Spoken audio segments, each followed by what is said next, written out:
I started investing back when I was 18, and I made many mistakes. I tried to time the market. I bought a stock that I thought would do well, even though everything and everyone in their right mind told me it wouldn't. I tried to do the whole options trades. I've made mistakes, but I would use those mistakes and I would invest differently if I was to do it today in 2026.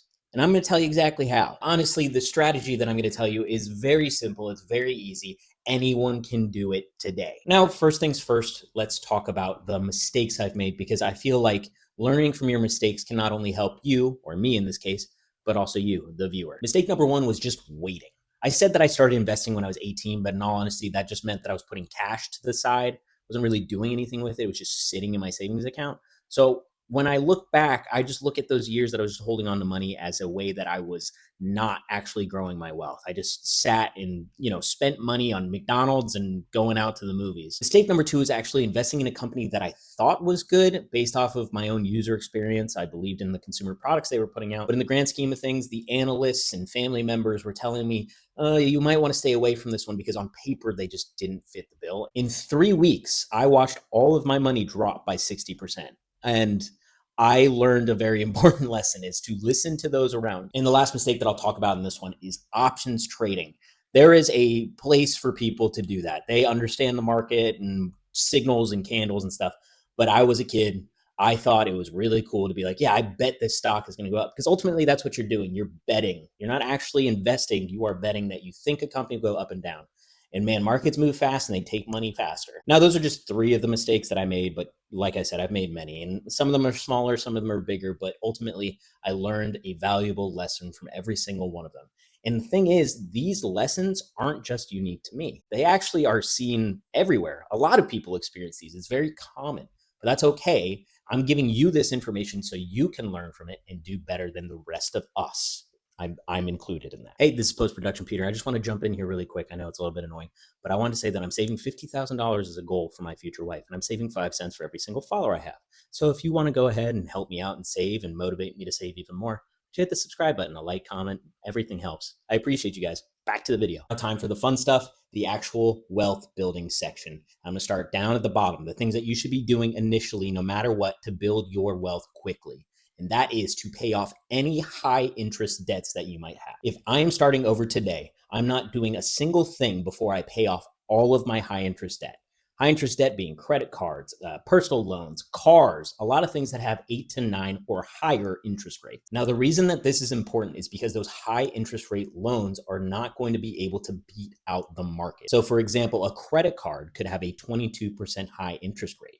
Nothing in the market is most likely going to get you a 22% return. Most of the time, it's 9 to 10%. So you can see the difference there. Anything that's higher in that 9 to 10% return rate should be paid off. Now, again, I'm going to say that's probably the best and most fundamental thing you can do for your wealth is get rid of any and all high interest debt. If you have it hanging over your head, it's like an anvil and eventually it might fall and crush you. In order to build your wealth, you're going to want to save something up called an emergency fund. Now, an emergency fund for me is something between 3 and 6 months of cash that you have on hand so you can pay any of your expenses. That'd be rent, your car payment, anything serious. Now, this is important because you never know what's going to come. Your car could break down. You could lose your job. You could go into the hospital and have medical bills pile up. This cash is here for a rainy day. You might hear it as a rainy day fund as well. But I call it an emergency fund, and it's very, very important to have. And the best part about an emergency fund is it's not just going to sit there in your account. You will put it into a high yield savings account. High yield savings account can sometimes provide a 4 to 5% return on your money just for letting it sit there. You can open up a high yield savings account at most banks, and you can do a lot of them online. You can just do a quick search and open a high yield savings account today if you wanted to. All right, so you paid off your high interest debt and you have a high yield savings account open. What next? Well, next comes the investing. That's right, the fun stuff. We're going to start at the most important one, your 401k. If your employer has a 401k, especially if they match, you will do that. Do as much as you physically can from your paycheck because your employer is giving you free money just by saving and investing for your future. If you're younger, you can be a little bit more aggressive. If you're older, you can be a little bit more conservative with your money or your investments. But I promise you, this is the thing that in the long run is going to make you rich. The thing to note is when you do a traditional 401k through your employer, you are doing this all pre-tax money. That means it's money that you're putting away and to the side that's not being taxed currently. In the future, it will be, but currently it is free money that you are getting that is not taxed. Right, so you are maxing your contributions to your 401k. Any money left over, I'm opening up my own personal Roth IRA. Now, an IRA stands for an individual retirement account. That means that it's specifically for you, and this is all post-tax money. That means the money that you get from your paychecks, you're putting into this. Now, unlike the 401k, the traditional 401k, this is not going to get taxed when you start pulling it out of your retirement account because it already has been. That means every dollar that is growing from an investment side is yours. Nobody's going to touch that after you start pulling it out. That's amazing. The most important thing to know, though, is to put your money into investments. Just because you are sending it into your accounts does not mean that it is actually into an investment. I made this mistake, and probably about 6 months, my money was just sitting there, not into any ETFs or anything like that. And now, what should you invest in? Stuff that is super stupid and easy. Keep it simple, stupid is actually an important method for investing. That means you are going to buy ETFs across the market that you believe will do better.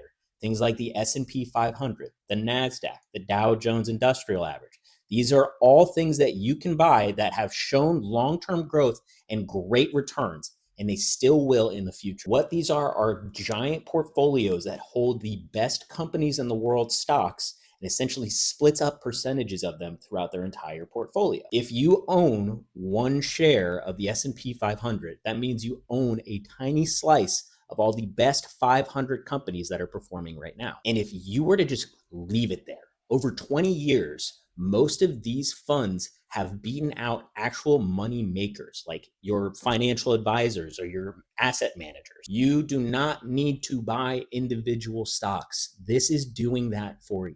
Just set it, forget it. That's it. And I'm going to leave you with something at the end here. Time in the market beats timing the market. That means the longer you leave your money in there, the better it's going to do. If you try and buy dips and sell high and everything, the likelihood that you are going to do better than just leaving it there is astronomically low. Do yourself a favor, put money into something, and just let it go. So yes, this strategy will make you rich, but it's the boring strategy. And it's not supposed to be fancy and flashy like you see on the TikToks or the Instagrams. This is what's setting you up for the future, setting you up so that you don't have to worry about anything as the time goes on, as you begin to retire or your family begins to retire. This makes it so that you have generational wealth. And by going out of your way and watching this video, that means you are ready to start this adventure today. Make sure you begin, because the longer you're in there, the better you'll do. So drop a comment. Let me know where you're at. Are you just beginning? Are you there? Or have you actually completed your goal and you're filthy stinking rich? In which case, can I borrow $5? Thank you everyone for watching. I appreciate you, and I hope this helps.